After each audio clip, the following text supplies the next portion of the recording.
Oh, you went back to a framed backpack? Oh, no. I mean, that's cool, man. Hike your own hike. That's cool. To each his own. Yeah, guys, I can't believe it. I got my base weight down to 16.2 pounds. Yeah, man, that's really cool that you've gone that ultralight. I mean, that's awesome, man. I mean, I'm 4 ounces lighter than that, but that's cool, man. That's cool. Yeah, I can't believe it. The new Bandit from UGQ just came in. I got 850 fill, just so I could go more ultralight. I'm just super excited about it, guys. Just really excited about it. Oh, really? Really? You got the 850 down Bandit from UGQ? That's really cool. Yeah, I got the 950. Everything else is the same, but I got the 950 because I wanted to cut back some of those ounces so I could really just go more UL. Hey guys, welcome to another episode of Mark Goes Hiking. Today we're going to talk about why you shouldn't go ultralight. And what I mean by that is the reasons that are bad for going ultralight, okay? I, for one, try to go ultralight in many ways, actually probably in most ways. But there's a couple things that come into play, right? A budget, and also the fact that I already have a lot of the gear that I use and that I like. And so for me to go and get a new piece of gear that might save me 4, maybe even to 8 ounces would cost me several $100s, and I don't know if that's, probably the smartest thing to do. So I want to really address in this video a few reasons not to be going ultralight, and maybe some things that we can avoid, and maybe some of us have been guilty of these things as well over time. The first one is the comparison game, right? When we're going ultralight, or we're getting into backpacking, whatever it is, whatever stage you're at, it's easy to compare yourself to other backpackers. And that could be for good or for bad. One, you can kind of compare your setup and your style to other people that you backpack with, or maybe other backpackers that you watch on YouTube. And maybe you learn some things, right? You compare and contrast, like, oh wow, I've had this struggle and I'm seeing them do this. Right? My shoulders hurt when I hike. Oh, they're using a Waymark pack it's got a little more padding on the shoulder straps. Maybe I'll try that, right? That's a good comparison. But the bad comparison is what you saw in kind of that playful back and forth at the start of this video, is the constant comparison that my setup is better than your setup. Or I have the lighter quilt, the lighter pack, the lighter tarp, the lighter tent, everything, right? And that somehow makes you a better backpacker. You may be more dialed in with your gear, you may be more experienced, and therefore maybe you're lighter because you've subscribed to kind of an ultralight way of backpacking. That's totally cool, but it's never a reason to make yourself better than your neighbor, right? For one, it doesn't matter.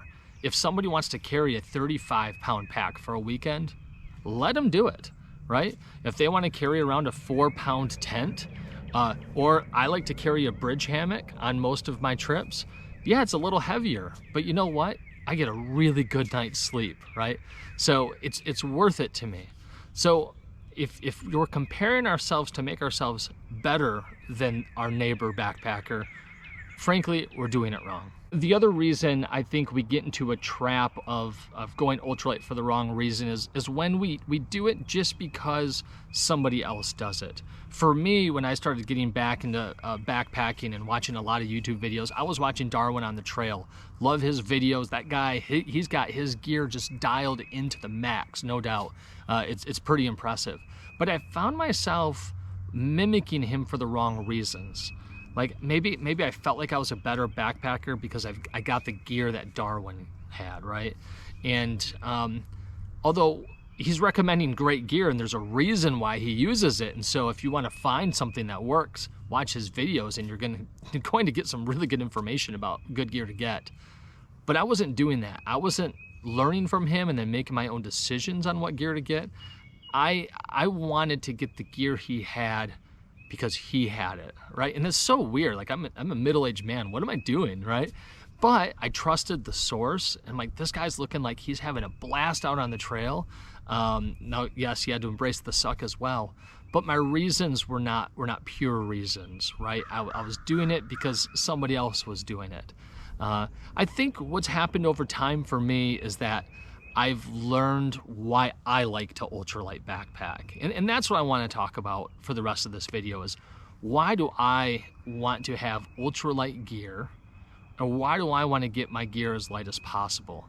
And what's my threshold? What do I look for in a weight for my pack for me to, I guess, go ultralight? Not for the sake of going ultralight, but for me it's about having a certain pack weight or less for me to best enjoy my backpacking trips, right? So let's talk about that a little bit. I mentioned a pack weight for me. So I have a threshold on my pack.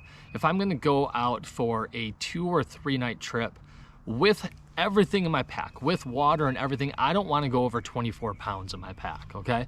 So for me, whatever my base weight is what I need minus food and water at the start of my trip, okay? So sometimes if it's just an overnight or a 2-night trip, I can probably get my base weight up to 16 pounds because there might be a lot of water, so I don't need to carry a lot of water with me at one time. And I don't need as much food because I need dinner, breakfast, lunch, dinner, breakfast, and maybe lunch. So that's not gonna take up a whole lot of weight for me, right? So I can take some luxury items. If it's in the summertime, I can take a fan with me, you know, that plugs into the power bank. I can maybe not worry about taking my bridge hammock that's a little bit heavier. I could take maybe a change out of clothes for the second day, so I'm not wearing stinky clothes, right? You can pack deodorant, not feel guilty about it, or feel like you're, well, no, never mind, I won't go there, right? But you know that you're not hardcore enough, right, to not bring deodorant. So, but if I'm gonna go on a longer trip where I need to take more food and more water, I wanna stay under that 24-pound threshold, which means maybe I need to swap out my bridge hammock and my war bonnet tarp for a my big Agnes tent, okay? That's 2.5 pounds total. My tarp and my bridge hammock comes out to be almost 3.5 pounds, so I'm probably going to make that switch. I also may not take camp shoes then, right? I'll leave those home. But if I'm going on a shorter trip, less food, etc., I could take camp shoes. So those are some of the decisions I make to, I guess, go ultralight, but for the reason of just keeping my overall pack weight under a certain threshold. So another way that I approach ultralight backpacking for myself is simply the challenge. So coming up this summer, I'm gonna be through hiking a portion of, well, I guess it's a section hike then, but it's a through hike of the Manistee National Forest in Lower Michigan, and it's part of the North Country Trail.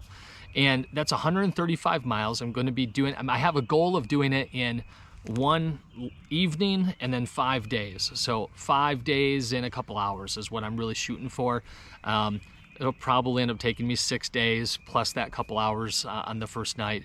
But I certainly have a goal. Well, to hike that many miles in that amount of time, for me, I know I'm gonna have to minimize my pack as much as possible because I don't wanna be carrying around, well, it's going to be more than 24 pounds to start because I'm going to be carrying all my food with me. I don't have a stop in there where I get to resupply for anything, which means I'm going super minimal. I'm really hoping the nighttime weather is going to be warm enough where I can simply take my sleeping bag liner. I'm a warm sleeper.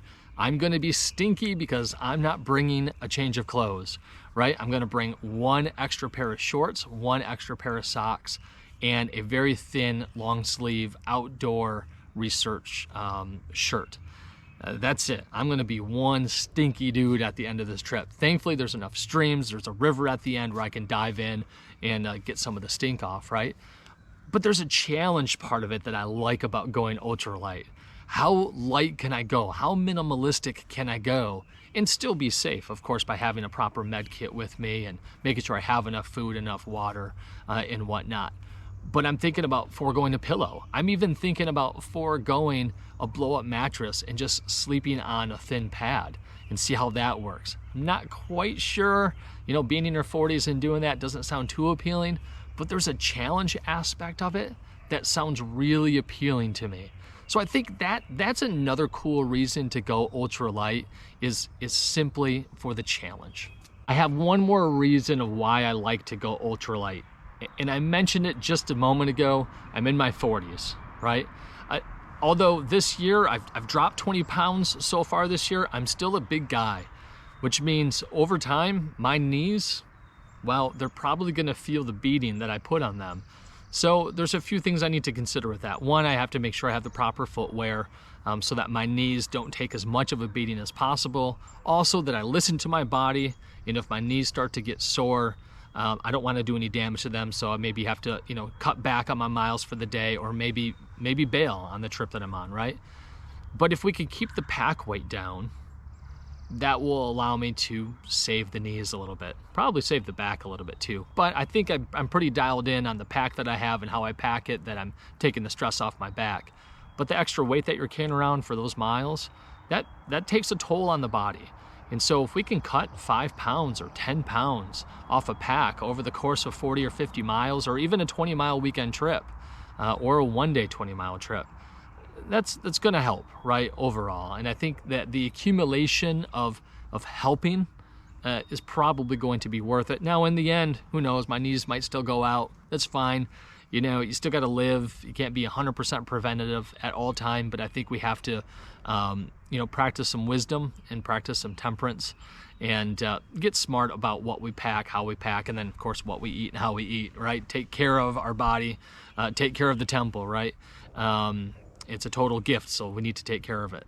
But that's really my third and final reason why I go ultralight. It's probably because I kind of have a daring mentality a little bit.